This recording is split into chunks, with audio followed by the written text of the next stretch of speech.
temos de todo para todos, pero sobre todo o que temos é un retorno económico brutal. Eu quixera por encima decirvos que este festival costa 2.200.000 euros e vos digo que para a industria musical do que nós pagamos non vai nin o 50%. Todo demais se reparten en empresas mayoritariamente galegas, mayoritariamente daqui da provincia, donde realmente, bueno, pues aquí factura e se emprega moita xente. Hoy día, Portamérica, yo creo que es, gracias a eso y muchas más cosas, un festival que es único en todo el mundo, único.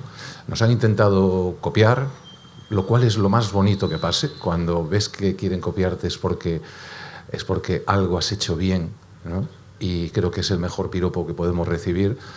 Pero tengo que decir que no hay nada que se le acerque. Bueno, perdón, solo hay un festival en México que se le acerca, que se llama Latitudes, pero también lo organizamos nosotros. Tengo que dar las gracias también porque todo esto se hace también desde la ilusión y las ganas de todos los cocineros que vienen. Os puedo asegurar que él daba datos económicos.